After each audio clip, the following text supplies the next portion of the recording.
Game mastering. Maybe you heard about this little thing called GMuary and you're thinking, I want to try my hand at game mastering, but you have no idea where to start. Well, that's what we're here to talk about today. Folks, I'm here to tell you that being a game master, or at the very least, coming up with an adventure, isn't as hard as everyone says it is. In fact, through this video, I'm going to give you some pro tips that are from people who've been doing this much longer than I have, and I'm going to tell you that it really only takes you about 3 scenes to come up with an adventure. So greetings and welcome to Elder Goblin Games, the universalist ttrpg channel where the DCs are made up and the stats don't matter. Let's get started. Okay, so what are some things that you do need in order to get started as a game master? Well, you're going to be running an adventure, so that's the first step, is thinking about what you want to run. In a recent video I recorded, I talk about running a game of Shadow Dark for my parents who have never played role-playing games, and I run this adventure right here. And folks, let me just start out by telling you, before you go out and buy one of these glossy 300+ page books, go out and look for something a little smaller and a little more digestible like one of these. Because not only are these great starting places, but they can really be plugged into just about any fantasy tabletop role-playing game. I know you may be thinking that this is the standard and it's probably something you should pick up, but if you're a new GM, I find that these are very overwhelming, and sometimes your group may not even last long enough to complete one of these adventures. So start small. Now, I realize this isn't revolutionary advice. There are plenty of other channels out there that are also going to tell you to start small, and that's because it really is tried and true. Before you get caught up in all these grandiose ideas of how you want an adventure to go, let's talk about what you actually need in order to run an adventure. Let's face it, folks, a lot of us are adults, and we don't have a ton of time during our busy weeks to eke out the time and try out a new hobby. So, usually we're going to get about 2, 3, if you're lucky, 4 hours of playtime in a single week. And when you're playing a role-playing game with 4 to 6 people sitting around a table all talking about what they want to do, a single scene can last about an hour's worth of time. That means on a good night with all the bio breaks, pizza, and texting, you're probably going to get in about a solid 3 hours worth of game time. That means 3 scenes. And so if you're new, while it may seem like a good idea to grab an adventure book, read it front to back, and try to run that, or even something as tempting as a dungeon crawl, you might just want to start off with a simple 3-scene adventure. And there are plenty of ways to do this if you're not feeling inspired or you're having trouble coming up with something for yourself. In this video, I'm going to give a few examples of great resources for new and aspiring game masters or dungeon masters that won't break the bank and are also very actionable and easy to remember. Let's start off with a few tips from an awesome little book called Into the Odd. Okay, aspiring game masters, you may want to pin this one to your GM screen because these are important. What is the purpose of a game master? It's as simple as this: give info, present choices, and show impact. Chris McDowell from Into the Odd writes, "A good referee presents the players with interesting choices and ensures that these choices have a meaningful impact on the game. Give information. You are the player's eyes, ears, and noses. Describe the situation and answer questions generously. There should be surprises, but players should feel that their decisions are based on sufficient information. Ensure that players know the risks they are taking with their actions. Present choices. Each situation should present the players with an interesting choice. Assessing the risk against the possible reward is a vital part of the game, so help them understand the possible consequences of their action. Remember, easy choices make for a boring game." And then finally, show impact. Whatever the player's action, the game will advance. Ensure that every choice has impact on the current and ongoing situation. If the player's action called for a save to be rolled, success and failure should both have consequences. Honestly, I could end the video there and you already have an idea what being a game master is about. But that wouldn't be particularly useful or actionable advice. So I'm going to pull from another book that has been super impactful to me as a game master, and it's called Index Card RPG Master's Edition. Okay, before anybody says it, no, I'm not just shilling out because I was on a podcast with Runehammer. I bought this book long before that was ever even on the horizon, and I've been using it for a really long time. I would even go as far as to say it's a better game master's guide than this book is, and probably the new one too, but I haven't read that, so I'll reserve my judgment until I do. Okay, so what does old Hankern Furnail have to say inside his little red and black book here? Aside from these really awesome core systems within Index Card RPG that make it a very digestible and quick and easy to run game, it's chock full of great game master advice. I'll skip the section on the oath here, but it's really good stuff if you want to pause it and read it for yourself. So first things first, there's this handy little acronym called the LOG method, which stands for Locations, Obstacles, and Goals. The order is stated a little different here in the book, but I'm just going to read straight from the pages. The blank page is the most difficult obstacle to any GM. Answer 3 questions to begin any game creation genesis or when you're not sure how a game will come together. Where are the heroes? What is their goal? What stands between the two? This is the essence of everything you'll create, referee, describe, and resolve at the table. If you're still drawing a blank, you can almost answer at random and still seed your story, adventure, or even campaign with novel ideas that will start to create themselves. The 3 questions can also be imagined as location, goal, and obstacle. The diagram at the right is a conceptual map of a one-shot adventure. Heroes start at the wagon and move on to the tower without trouble, but plenty of cool description. They seek the lost crown. On the left, a set of strength and dex checks are set up. A bit of combat, a bit of nimbly bimbly jump and dodge. Boom, they're at the crown. For the observant player, though, an int check at the ruins provides a shortcut that skips some or all of the central section. The crown includes a bad guy. If the group took the shortcut, they'll be better rested with more hit points for that battle. This simple approach will keep you focused on tasty details and heroic action rather than complex notes, detailed mapping, or too many option rat mazes. And it will make your games far clearer to prepare. So as stated earlier in this video, I'm going to talk about a couple of other broad tips that can be used in any role-playing game. So this is some advice that you'll probably see on a lot of other channels, but think in sessions. This is an easy way to get started and won't overwhelm yourself or your players with too much frivolous detail. It can be easy to jump in the deep end and think about the game that we want to run rather than the game that we need to be running. And depending on your personal life, your workload, how much time you have to think about this fictional world and game that may or may not even pan out in the long run, you probably want to limit how much attention to detail you might be giving to this adventure or one-shot. One of the things that's been really useful for me is the idea of only prepping what you can't improv. For me, this always comes down to fine details like specifics about world building or even making a long list of NPC names for whenever someone asks who that guard is or that random baker they encounter. Now, results may vary for you, and if you're new at this, you may not have quite the answer you're looking for yet, but always try and prepare the things that you're not good at improving. Personally, I can improv a character on the fly. I can come up with a good motivation and an idea of who they are. The harder things are coming up with believable names or even small details that fit into the world for continuity's sake.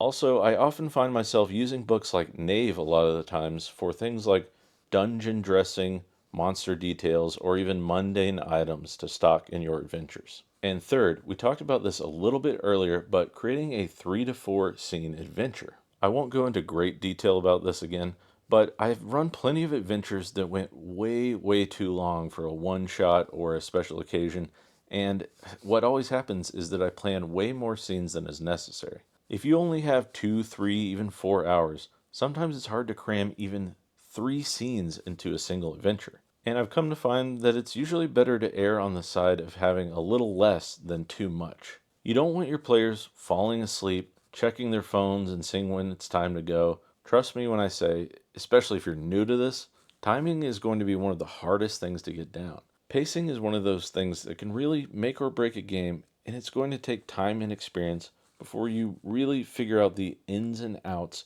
of session running. On the topic of thinking in sessions, I'm just going to keep reading straight from an Index Card RPG because this dude has a couple decades of gaming on me, and he's absolutely right. So here we go. Thinking in sessions.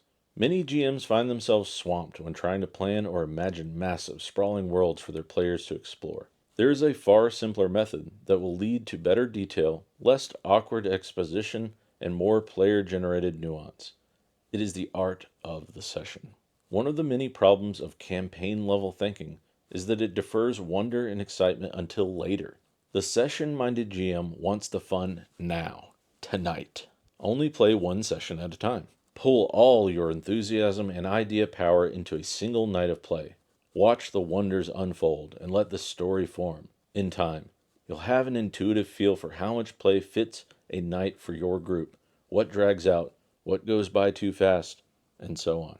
Going along with this, I saw a really great video by a guy named Kane's Kiln who talks about timing the different parts of his session and then reverse engineering them so he knows about how long each part takes. Now, that may sound like more effort than it's worth to you, especially if you're just starting out, but this can actually be really great data to have. If you can figure out just about how long each scene takes, whether it's combat, exploration, or social, and get an idea for how many you can cram into a single session, you are really going to get great at pacing in your adventures. So hit that timer or stopwatch on your phone, record that data, and keep it in mind for next time. There's some really great advice on the bottom of the page here about pacing and signposting your adventures. Again, pause if you want to read it. So, one really cool thing that Index Card RPG does is something called target numbers. Some of you might think of this as DCs or difficulty checks. Now, I can't remember if I heard this from Hank himself or maybe I read it in the book, but one of the suggestions is actually taking an oversized die and setting a specific target number for an entire adventure. So let's say, for example here, that the target number for this adventure is 12. That means everything that the players encounter is going to be a 12 difficulty. Whether that's the armor class to hit a goblin, the dex check to jump a chasm, or the difficulty to break down a door, all they need is a 12 or better.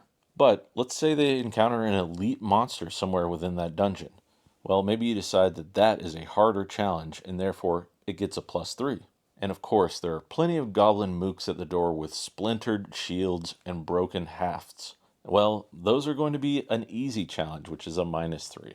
This simple concept of choosing a target number for an entire adventure frees up new GMs to focus on other things, like making sure their players are engaged and excited. Rather than worrying about whether the goblin shaman spells have a +1 to hit or what the DC is, just remember 12. That's the only number you need for the rest of the adventure. And of course, hard and easy, +3 or -3. Again, this book is just chock full of great Game Master advice, and I'm not going to read it all in this video, but I do want to really go over this section here called Story Architecture.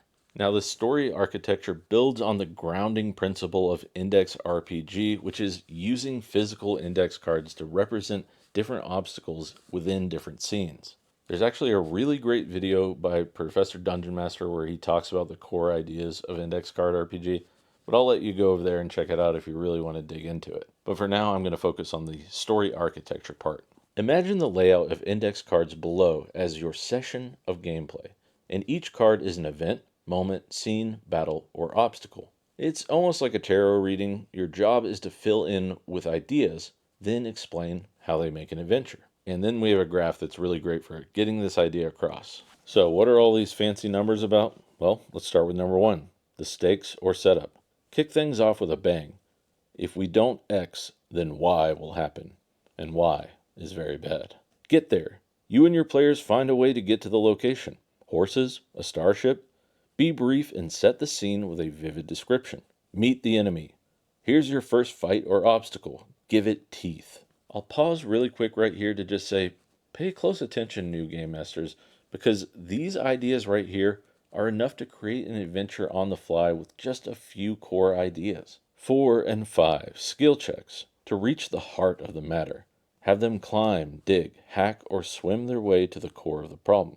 6 and 7, escalation. More resistance along the way reveals how dangerous this mission really is. This is the perfect time to have a really tough fight. 8, resolution. Reveal everything, show the big bad guy, or have it all crumble down. Tie up the loose ends and make an ending they'll remember. 9, return. Conclude with getting the reward, being adored by villagers, going back to the castle, or warping into another system. Now, I'm sure some of you noticed this funny crisscross section, but Hankerin goes into detail right here. What are all those crazy arrows on 4, 5, 6, and 7? Practice a no content left behind method. If players foobar your order, just rearrange as you go. They fight before they unlocked the airlock? No problem. Just move the airlock back a notch and so on. Using cards to map out story should create questions. How you answer these questions are the exact bits to write in your GM's notes. Be honest. Write the first thing that pops in your mind. Let go of what an adventure is supposed to be. And that right there is a great bit of advice I didn't grok until much later on in my game mastering career. When I first started this hobby, I had a lot of ideas of how I thought the adventure should go and where I wanted it to lead, instead of just letting emergent play happen at the table and letting the player's actions really drive the story. I mean, sure, maybe we do some prep and we really want to have this big reveal where this giant battle with the big bad takes place, but honestly, the thing your players are going to remember is the impact they had on the story or game. Don't get caught up in this idea of how things should go and embrace the chaos. Let it happen. There's a phenomenal section right here, and I won't waste any time beating around the bush. I'm just going to read it as is. The art of room design. It's time to get down to specifics. You need scenarios and layouts you can put to use at the table, not just in your head. Whether you play Theater of the Mind or craft full landscapes in 3D terrain for your games, it all comes down to a clear sense of your location and your obstacles. Room design. An encounter is a scene or chunk of gameplay that plays out in one space or connects spaces to form challenges for player progress. You only need 3 or 4 of these spaces to make a full night of action. Don't let the word room throw you off. It can be any cohesive space, such as a patch of creepy forest, a giant cargo bay, the deck of a ship. On the other hand, it can be a room, a torture chamber, a cavern filled with lava, a hive-like pit of insects. However you dream it up, these principles and archetypes will give you innovative, detailed, and dynamic rooms to challenge and terrify those beloved players. And now it's time to do danger, energy, and wonder. Not that do. Every encounter you create needs 3 things: danger, energy, and wonder. Don't underestimate these simple terms and only settle for the very best. Danger is not damage. Danger is not death. Danger is the consequences if they should fail. Often in tabletop games, players become brazen. They conquer all the encounters and fear nothing. You will break that trend. Villagers will fall to famine and death without their help. The innocent will burn. Souls will be damned, and all they dreamed of will not only be lost, but erased from history. Make failure dire as the blackest night of creation. Each room you design will have a beginning and a goal. If that goal is not reached, death will be the very least of their problems. Again, this is stakes like we've stated already in the video, or showing impact. Energy.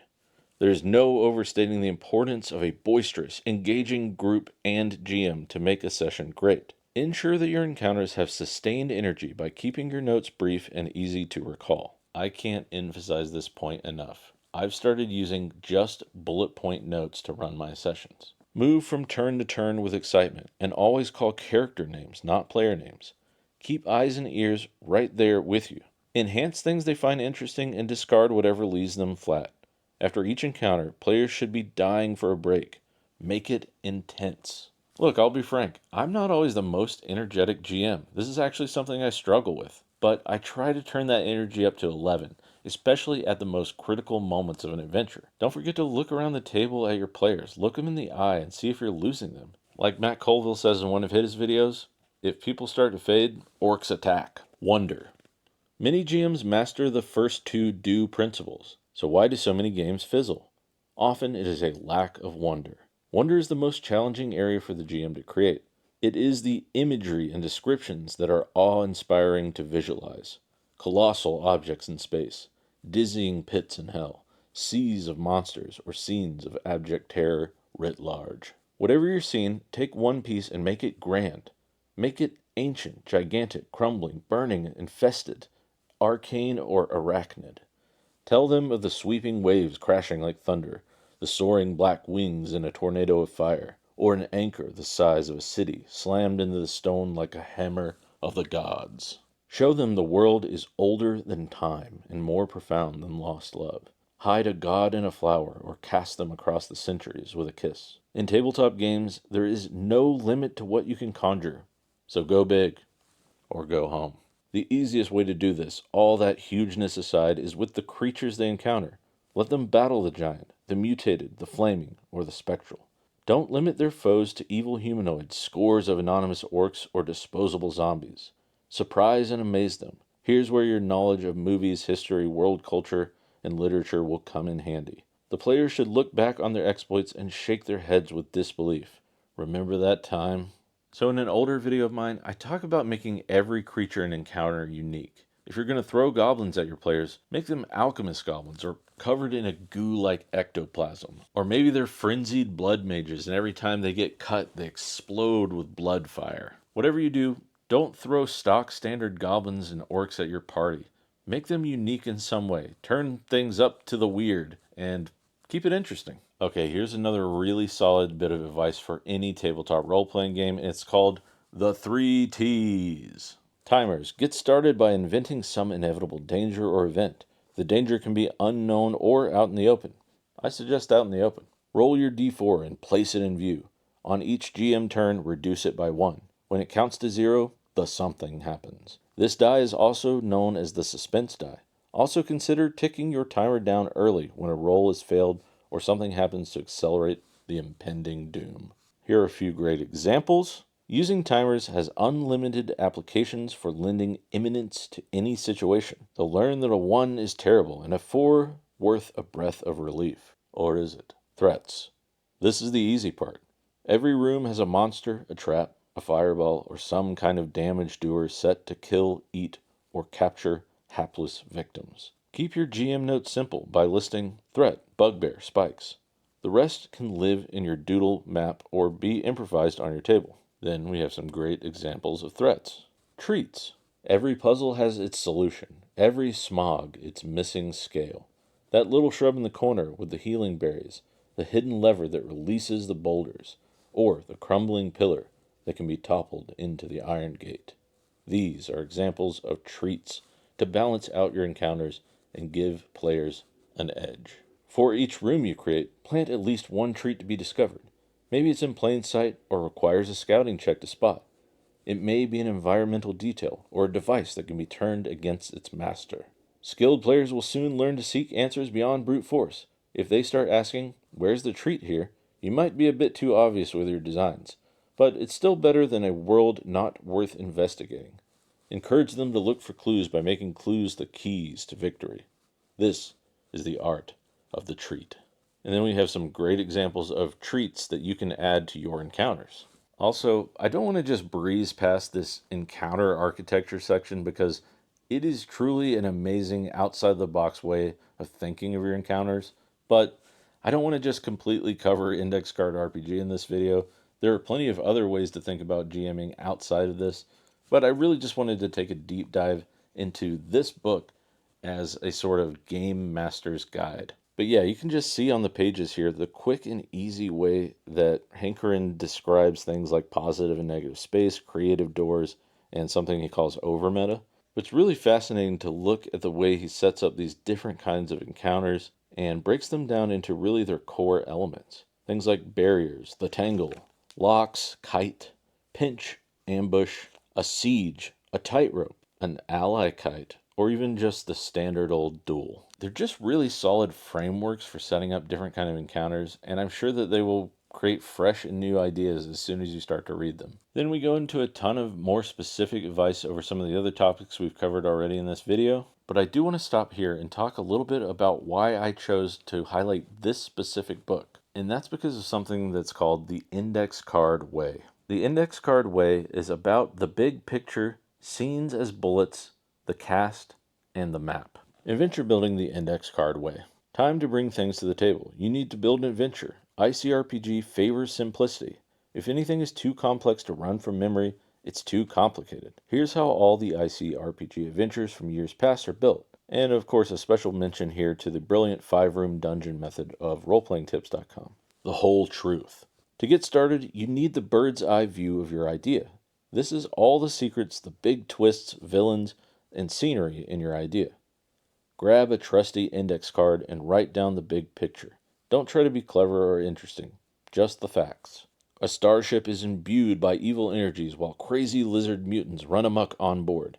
Heroes must destroy the ship from within before it reaches a home planet and spreads its doom to a huge population of good people. Bad guy monks in a huge dungeon are planning to summon an evil god. Heroes need to find their way down and stop the ritual, but time is running out. The guy who helps them turns out to be an evil monk too. I guess that's just a common one that all GMs do because that was like literally plot point for plot point my first adventure I ever created myself. I say created myself because I think I made it up before I read this, but now I'm not sure about that timeline. Scenes as bullets. This is one of my favorite things in the entire book. I think this is so good, and take this to heart. Lean back in your GM chair and take a look at the whole truth. It should give you ideas for scenes you'll need. Find 5 scenes, including 2 to 4 bullet points of fun detail per scene. Keep it super tight, just let it flow, worry if it's cool later. Then we have the 5-room dungeon makeup here.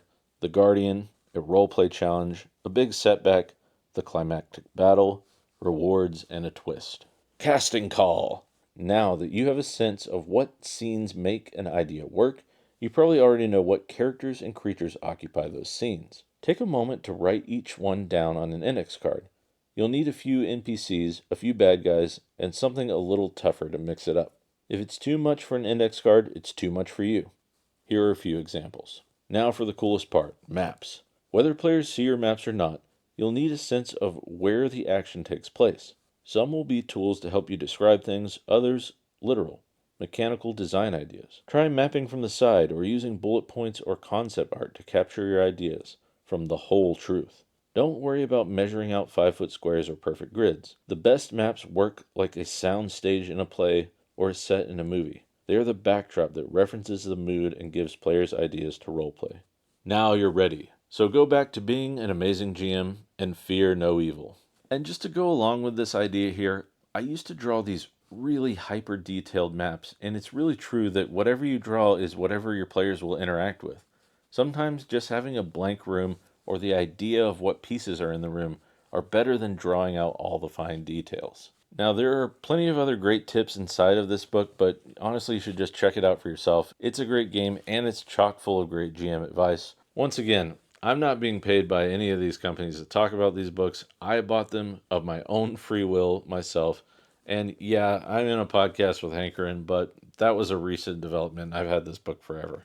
Along with those other 2 books, I really want to highlight Mothership, which has some great details and frameworks for running horror type adventures or space adventures as well. But I think there's some great advice in here, and it's worth picking up. It's a pretty quick read too, so check it out. Okay, maybe I'm getting a little deep in the paint here, but I wanted to get a really quick video out supporting more of the idea of GMuary. If you have no idea what that is, then go check out this video. I just know there's been a lot of talk lately about the updated Dungeon Master's Guide, and while I'm sure it has some great ideas in there, there are plenty of other books that will really change the way that your brain thinks about dungeon mastering or game mastering. And I think some of these books are kind of falling to the wayside and being forgotten, so I want to put them back into the sphere and put them in front of your face so you can look at these pretty colored books.